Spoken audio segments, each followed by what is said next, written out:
Welcome to Philly Fortune Talks with your host, Jake Penny, where the city's brightest minds share the secrets behind their success. Are you ready to be inspired? Imagine having a real estate expert who can seamlessly bring together clients with competing goals.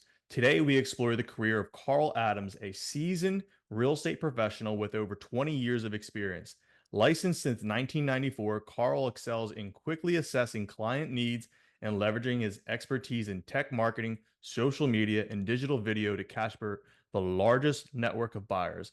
As a global property specialist and a veteran member of the Associate Leadership Council at Keller Williams, Carl's strategic approach ensures exceptional outcomes for his clients.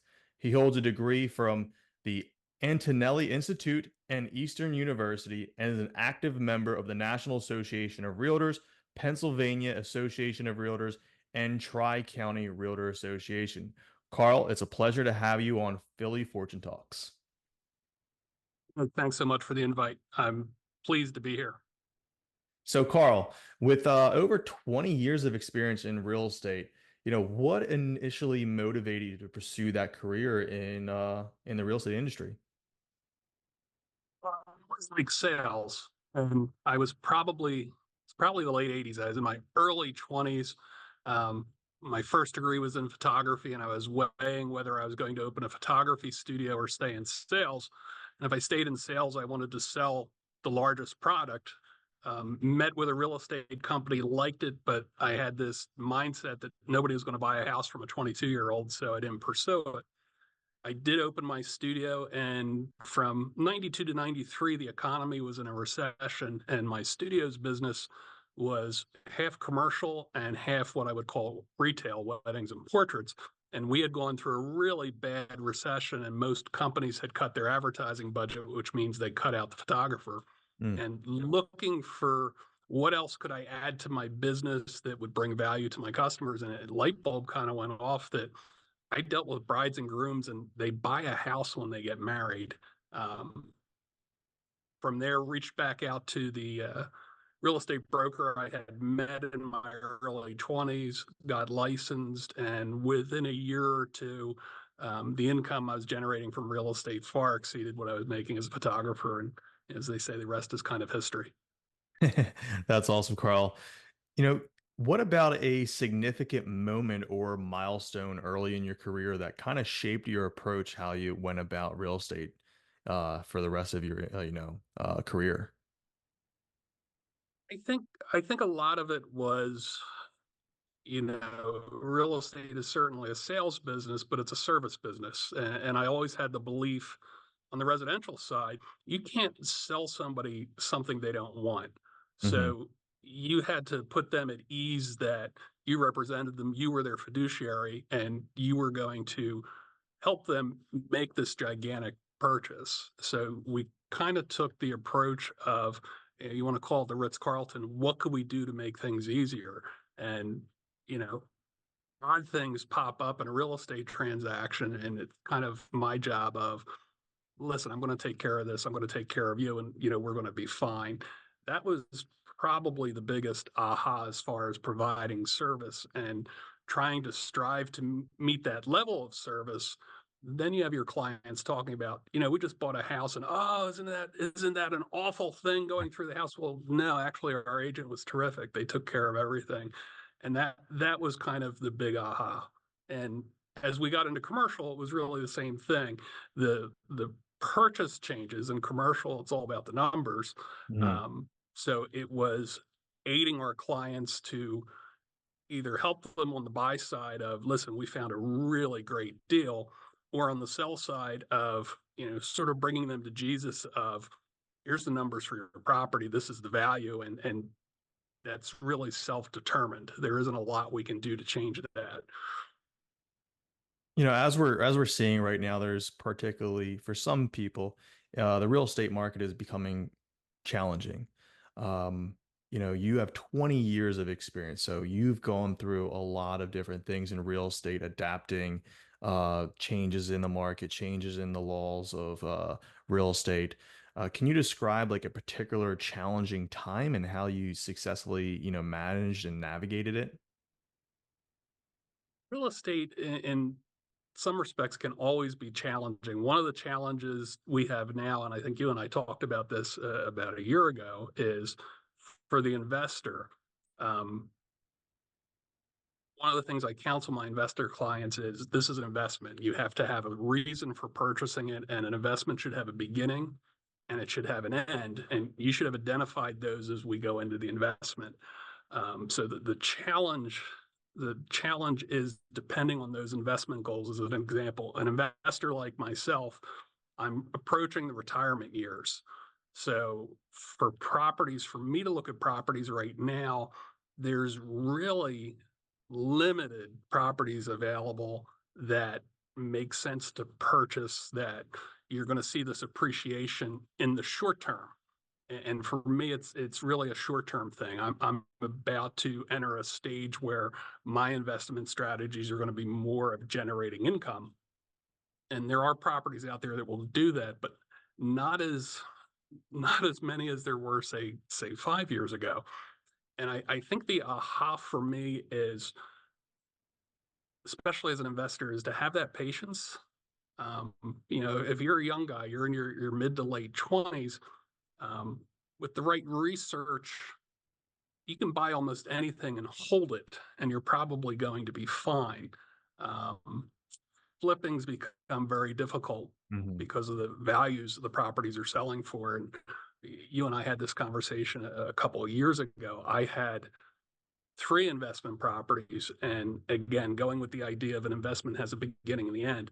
My Airbnb property, which was located in the Poconos, the primary investment vehicle for that property was it was going to help pay for my son's college education. My youngest just graduated last May. So watching that over a 15-year period, there was a number that if the market reached that number, that property needed to be sold. And I did reach that number 2 years ago and sold it. Um, you have to, from an aha standpoint, you have to have that number in mind. Um, that property almost single-handedly paid for both my son's educations, between the increase in the investment of it as well as the income it generated over those 15 years. That was huge. I had two smaller properties in Chester that the anticipation for those investments was that they weren't going to appreciate greatly, but they generated great cash flow. And when I purchased them, I had just lost my wife. Her job took care of our family's health insurance. So we lost the health insurance, but purchasing those two properties, they had great cash flow that those two properties covered our health insurance for that period. And as my kids were finishing college and one had a job and that wasn't a issue for me anymore, suddenly the appreciation on those properties far exceeded what the projections were going to be if I held them longer and I sold those investments.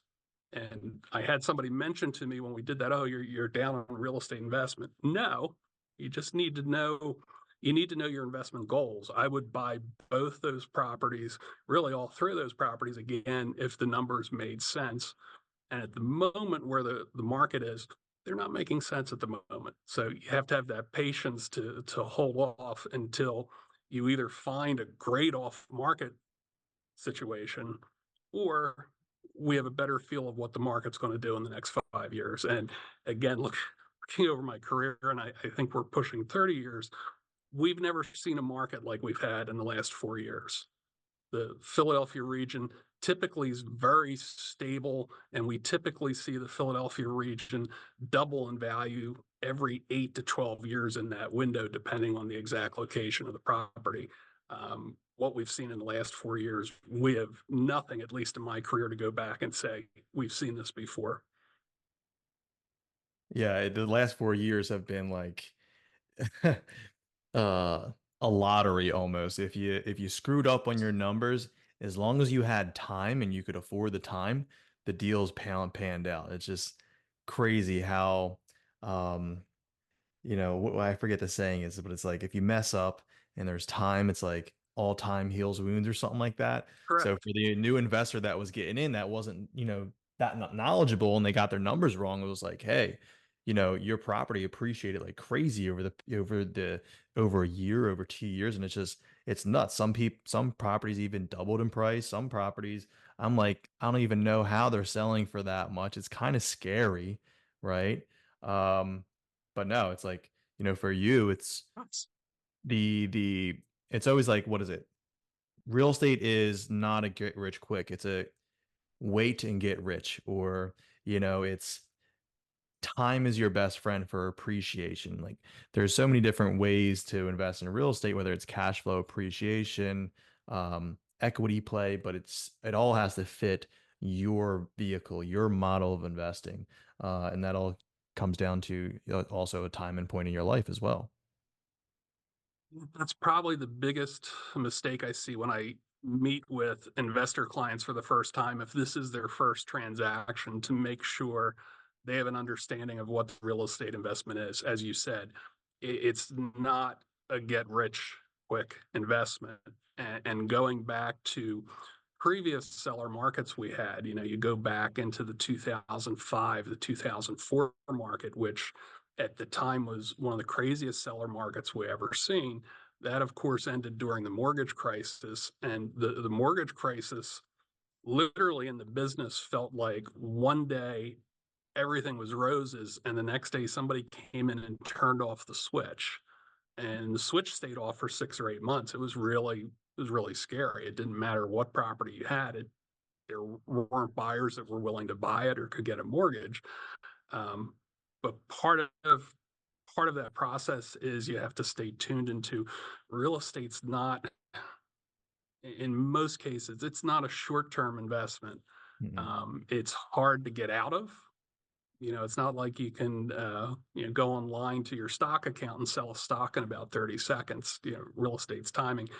And you got to really focus on the numbers. The numbers have to work. So many investor clients in 2008 got caught over leveraged on their properties, and you would see appreciation where in a particular area, a property might sell for 400,000, and then 3 months later it was selling for 440 or 490, and you had investors that were buying a property, and uh, part of the mortgage crisis was money was easy to get. They would take an equity line against their equity and buy the next property. You had to be careful where you're doing that. If you're doing that in an area where the properties, um, really retract when we have a down market and you needed to sell those, you were toast. If you took that leverage stance, you didn't have any equity left. You were either bringing a check to settlement, or your credit was going to take a hit if you did a short sale. So you have to have that patience to know when to say, now's not the right time. I'm going to wait. But there really aren't short-term areas where you're going to get into a property and you're going to make a lot of money in 3 months. Probably not. Right. It's numbers don't lie, don't force a deal. And No. oh man, I was just about to say the other one. Don't over leverage. Yeah, don't over leverage. But how has your role on the Associate Leadership Council of Keller Williams Market Center influenced your leadership style?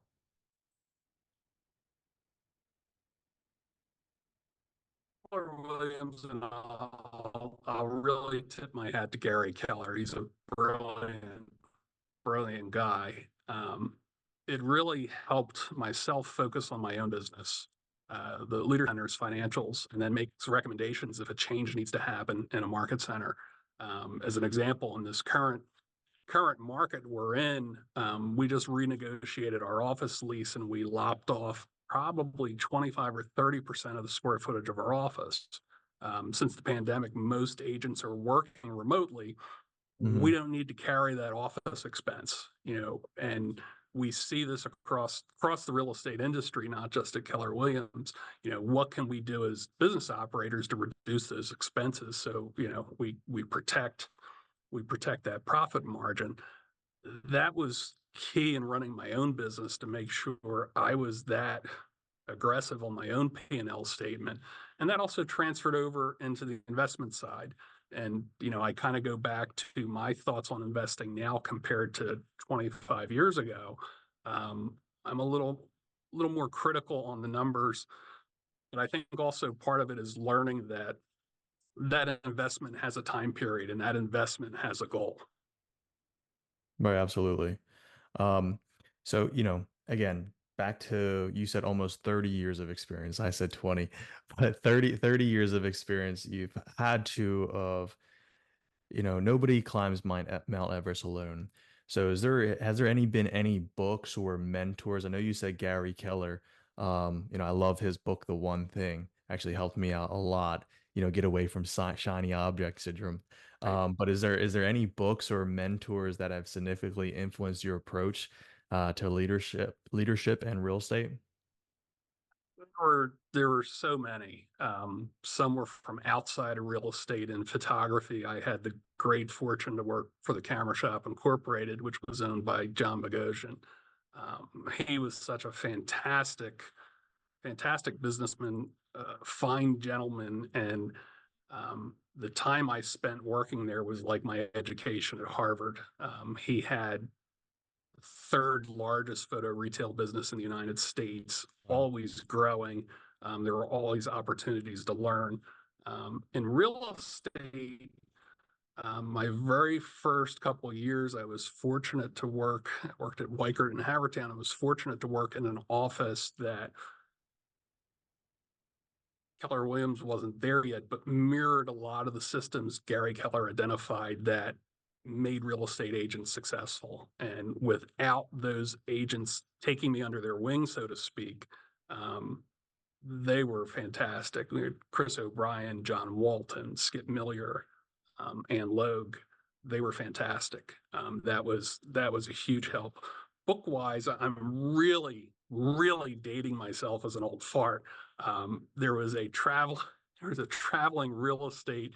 You'd almost call him a coach today, but Roger Butcher. He did seminars across the U.S. and sold his cassette tapes. Um, he was really one of the first people that systematized real estate sales, and that was huge. Um, I had one broker, one of the best comments he ever made in real estate: "We're paid for what we say."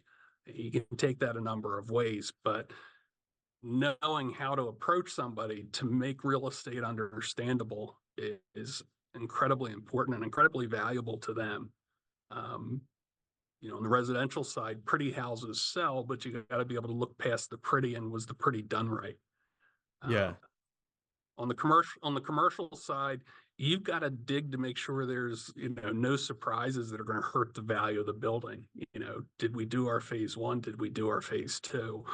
What were the surrounding businesses over the years around this? Are there any dangers to the property that are going to hurt my client? You have to be really careful to try to uncover those the best you can. For sure. It's definitely not used car salesman stuff. You have to look past the spit shine pig, as they call it in the car industry. Correct. Correct. You can put lipstick on a pig, but it's still a pig, and you have to be able, in our current real estate market on the residential side, you slap some gray and white paint on it, you're good to go. I'm going to date myself. 20 years ago, slap some beige paint on it and white paint, you're good to go. But no, you have to be able, for your client's sake, you have to be able to look past that and dig a little. The other thing I would recommend for anybody that's looking at real estate investments, look at your leadership books outside of real estate. Stephen Covey wrote the 7 Habits of Highly Effective People. He's a brilliant guy. It's an old book, but it's still, the lessons from that are still of value. Go back and read that. I pick on Gary Keller again. Gary Keller is a ferocious reader. One of the benefits we have, he publishes what's on his nightstand, what he's reading. And if you really picked apart the Keller Williams system, it's borrowed from multiple leadership books. He is a huge Warren Buffett fan. He was a huge Sam Walton fan.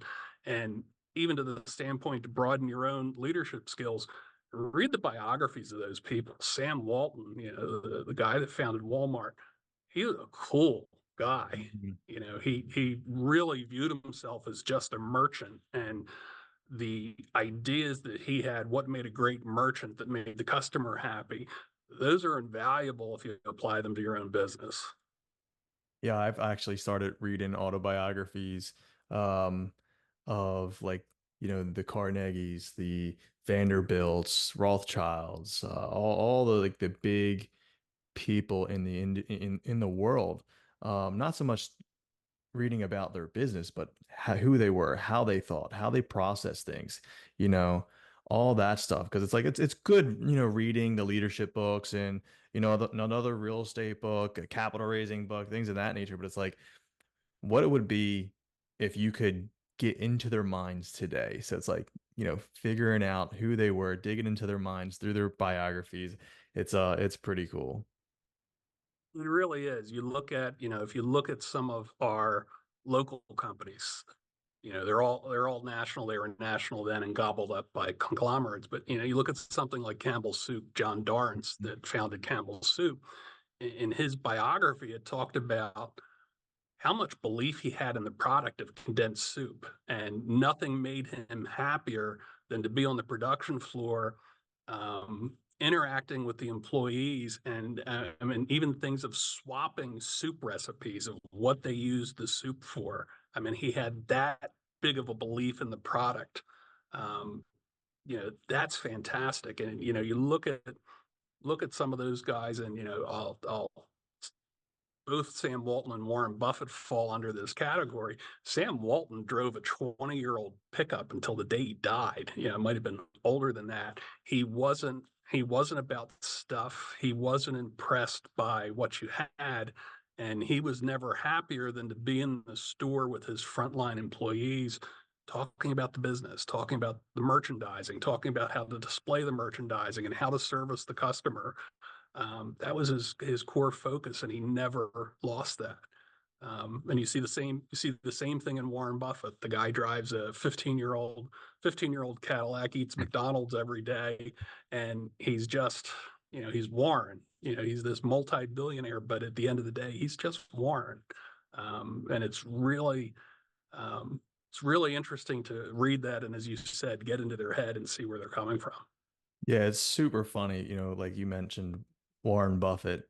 He's a multi-billionaire, been a billionaire for a long time. He's at the end of his, he's at the end of his wonderful life, right? And yet this man's still so humble that when he goes to McDonald's, depending on the market, he gets a biscuit and sausage if it's down, or a full McMuffin if the market's up. It's like, guy, that thing costs $4 that's pennies. That's fractions of a pennies to you, but he still like views everything as he views his investments, and it's just funny. That's how much dedication and commitment he has that he's still doing it. I think it's really cool. He's a perfect example of this, and his partner Charlie Munger, who just passed last Mhm. year, talked about the same thing. The secret to building wealth isn't rocket science. You invest more than you spend, type of thing. And when you go back to read some of their books, and off the top of my head, I can't think of it. Warren Buffett mentions a book that he read when he was, I want to say, a teenager. If not, he might even been 11 or 12. That an economist wrote about investing in stocks. The book, you can still get a copy of it, and it was an economics nerd. It was a good read. I mean, it was heavy from the numbers, but the basic strategy of how he selected companies that he felt were undervalued are spelled out in this book. And I think this is one of the most important things, and one of the takeaways of, at least in my career, and you talk about who helped you. Gary Keller talks about success leaves clues. Warren Buffett isn't a rocket science from an investment. His system of how he evaluates companies and how he selects stocks are written in this book that was published in 1937 or 1938. And maybe it was 39 after the stock market crash, but the formula was simple. And you know, I think somebody has the expression, it's simple, but it's not easy, you know, to have the discipline to follow that basic model and not be affected by all the noise we're bombarded with every day of, Mhm. no, you should be doing this, no, you should be doing that. Those guys that succeed at the high level, obviously do it better than I do, but they can block that noise out and stay focused on that simple system that, you know, they don't go for the shiny objects. Yeah, You know, I mean, they know their numbers. yeah, the one thing by Gary Keller was a game-changing book for me because I had shiny object syndrome, and but once just focused on real estate, everything went parabolic. But it's also because I knew the numbers as well, and I think that book Warren Buffett is talking about is called the Renaissance Stock Investor or something like that. Might Maybe be. something like that. But If you Google Warren Buffett's favorite stock book, it'll pull it up. In paperback, I want to say it's about this thick. And it's a as I thick said, one, yeah. it's a dry it's a dry read. It's almost something you have to read like a college textbook and have, you know, a pen and paper taking some notes. But it really lays out the evaluation process of how to tell if a company's undervalued or add value. And it was very simple. And in interviews, Warren Buffett talks about this. He said, you know, what I do is unsexy. What I do is in secret. This is what we do. We stick to it and we don't change. And in real estate, in the current market we're in, I think as an investor, that's where you really have to be focused right now is you have to know your investment strategy. You have to know your investment goals because, you know, as we know, there's a lot of properties. There's not a lot of properties, but the properties coming on the market, the numbers aren't there to make them an investment. Yeah, and then you have gurus out there that are selling courses on subject to lease option, lease purchase, flipping, wholesaling, self-storage, syndication, all this stuff. So it's like you're getting bombarded every single day on the best, newest, hottest thing. And it's just like focus on that one thing that you're good at in real estate, right? I mean, real estate has so many avenues you can pursue, but just focus on that one thing and master it and don't let your eyes off the finish line.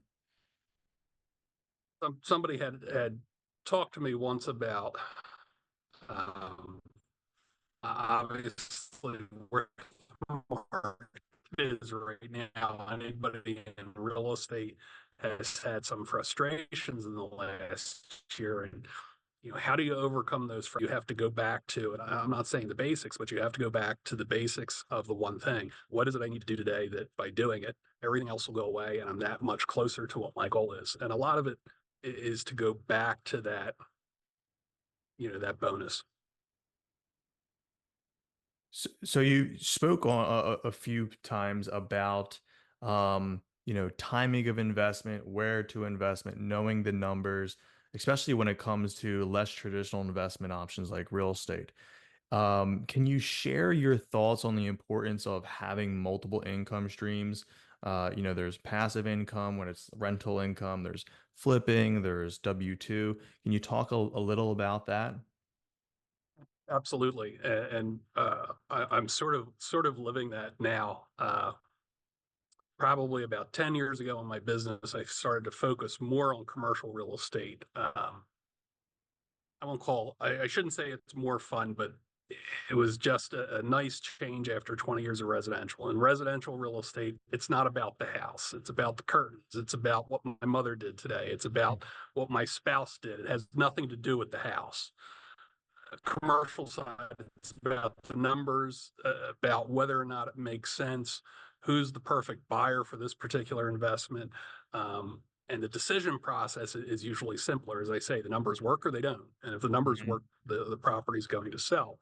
Starting to focus my business on that, though, on my real estate sales business, 80% of my income was coming from commercial real estate. As we talked about, in this market we're in, I had investment goals for my real estate property investments, and when they met those goals, I sold those properties. Well, there's an aha with that is in selling those properties, I gave up that income stream. Now, in theory, so to speak, I didn't need the income stream anymore. My health insurance was stable. The kids were off it.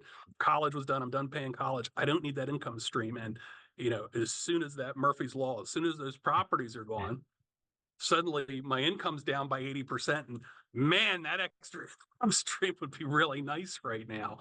So, especially I think it's more life than just your investment. You need more than one income stream. There's going to be situations where, whether it's, a market situation where you've sold your cash flow investments for the moment, or you have a health concern and you can't work, or in this case, in my sales business, 80% of your income goes away.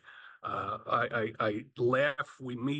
KW Commercial meets with an economist every 6 months to get a feel for the economy. And we met with him in October in Atlantic City, half joking. He comes out on stage and says, you might as well just take the year off. You're not going to sell anything this year.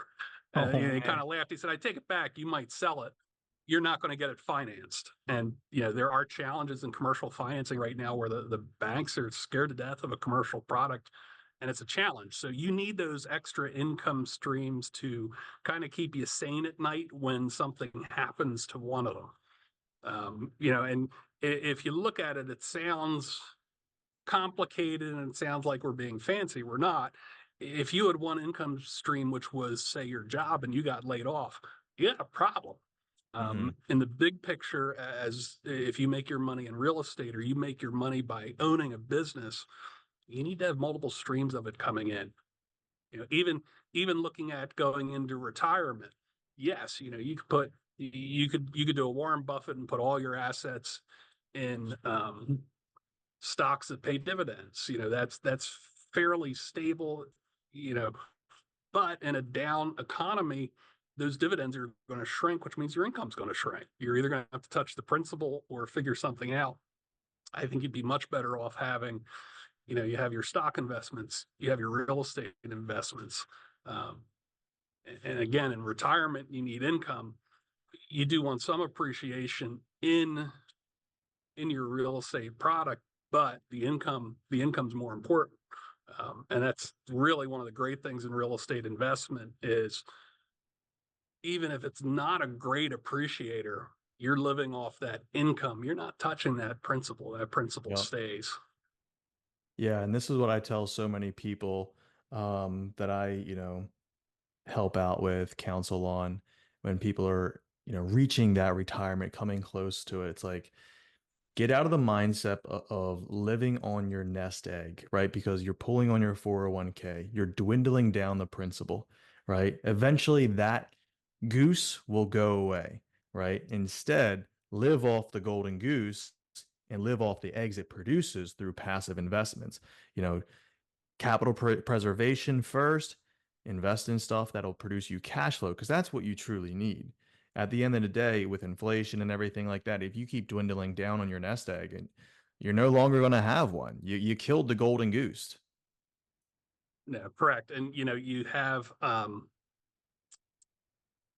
in real estate investments, as well as, if it's another investment, especially towards the retirement stage, you need the income, and your strategy has to be that your principal's going to generate your income more ways than one. So you never touch that principal. That principal is your legacy.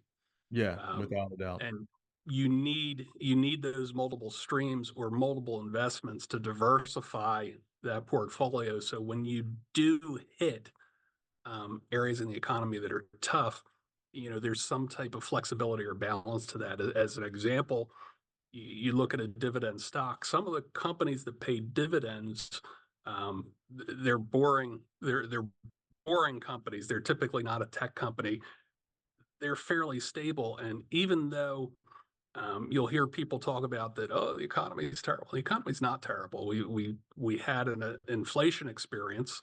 And things cost more, but if you have some of those boring companies in your portfolio, their P&L did really well the last 2 years. Their dividends are up, and that'll help balance off areas that you might have a pullback on it if the economy is bad. One of the cool things about real estate investing, though, is there's obviously many different sectors, but if you concentrate from an income standpoint, if you concentrate on providing housing, and whether that's an apartment building, a mobile home park, individual residential properties, people need the housing. And right now, housing is short. Doesn't matter what the economy is doing. You need a roof over your head. Obviously, and again, and this talks about doing your homework investment. You will have people tell you, oh my God, thank God I don't own an office building. Yeah, that'd be true if you owned an office building that you purchased previously. Man, the vacancies are great. You really needed to do your numbers well in that investment so you're not going bankrupt. The flip side being, if you're younger, if you have more time, or you're in an investment syndicate, people are starting to buy office buildings that see value. There was just one on 17th, let's say it was 17th and Chestnut or 17th and Market, that sold in Philadelphia, settled within the last month, that in 2018 the building sold for $31 million. It was a 15-story building. It just sold for $11.2 million. If Wow. you have time to hold that product, that looks like a really good value. Yeah. So again, going back to what we were talking about, we're bombarded with messages from, quote, the experts and the coaches and all these people. And, oh, office is terrible. Not if you got 15 or 20 years to hold it. This might be the best time in the world to buy office or even to buy retail type properties. But as an investment strategy, you need to make sure you've got that time period to hold them. For sure. And I love real estate because it's like you said, no matter if it's a box or a mansion, someone always needs a home. But at the end of the day, still remember that even though that is the case, make sure the deals are calculated, you're buying in the right areas, it's not war zones. But yeah. If you had one piece of advice for expiring real estate professional looking to make a significant impact, what would it be? It depends what they were doing. If you want to go into real estate sales, make sure you've got a 6-month cushion to get your feet in and go. It doesn't matter what the market's doing, properties still sell. You have to be dedicated to it. It's not a job. You're opening a business and you've got to be all in. It is getting your feet in the door. It's a 24/7 business at that point. On the investment side of it, know your numbers, and more importantly, as an investor, know your goals. Why are you buying this property? If you're buying the property for a college investment, when college is done for, property should be done for. It either needs to be repurposed and have a different goal, or you need to sell it and move on. I think a lot of real estate investors get attached to their properties, and I can't say this enough when I say know the numbers. I can't tell you how many large multifamily properties that I've sold where the owner, being kind-hearted, oh, you know what, I'm making enough cash on this, I don't need any more cash from it, I'm not going to raise the rent. Well, they don't raise the rent for 10 years, and it cost them $500,000 when we go Yep. to sell it. Yeah, I always find that funny. But like real estate is a business, right? And Absolutely, it's fortunately, not a job. yeah, and unfortunately at sometimes, yeah, you do have to raise the rents on people, and it's gonna suck for them, right? But it is a business. So a lot of landlords and owners sell because they just don't have the guts to raise the rents. It's funny, and it's not fun sending that, especially in residential. It's not fun sending that increased rent notice, or if they don't comply, the notice to quit or all that stuff. But at the end of the day, it's a business. It's how we put food on our table, just like they go to work if they go to work. So it's like, hey, it's the name of the game. You have to be upfront with your tenant when they move in, that listen, if you're doing a 1-year lease, I promise you now, you could stay here if you're a great tenant. Every year it's going up 3%. Yeah. I want you to know that ahead of time. So at the end of the year, it's going up 3%. We don't ever have a year where we don't have inflation. Costs go up. Right. And the best way to address that goes up 3%. And, if it's a $2,000 a month rental price, okay, it's going up $60 the next year. In that, if you do that consistently, and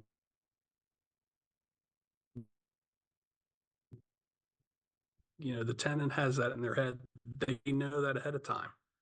Right. Groceries go up. Those are the stable things. And if you do that, when you hit that odd year every 30 years where you have the 20%, 25% inflation, you're covered. And you're not in a position where your costs have gone up so much that you haven't been increasing your gross income coming in, that now you're in a problem where it's affecting your profit. It's affecting whether you can keep the property or not. And you're not in a position to go back to a tenant 10 years down the road and say, listen, I know you've been paying $650 for the last 10 years, but rent's $1,250 now. You're not going to be able to do that, and you're going to have no tenant in there while you have to go in and take care of that. So that's got to be, you got to do it up front. In commercial leases, shopping centers, those type of leases, the increase is built into the lease. And, on our side as the smaller investors, we have to do the same thing. It's a business. Absolutely. For listeners who want to connect with you or learn more about your work, maybe buy a commercial building, maybe buy their dream home, where's the best place for them to go? Best place for them to go is they can go to either one of my websites. If they're residential, carladamshomes.com. If they're on the commercial side, carladamsgroup.com. And on both websites, you'll have an easy method to be able to contact me. Awesome, Carl. Well, it was a pleasure having you on Philly Fortunes Talk. Thanks for tuning in to Philly Fortune Talks with Jake Penny. Inspired to share your success story? Visit phillyfortunetalks.com/guest and let's inspire together.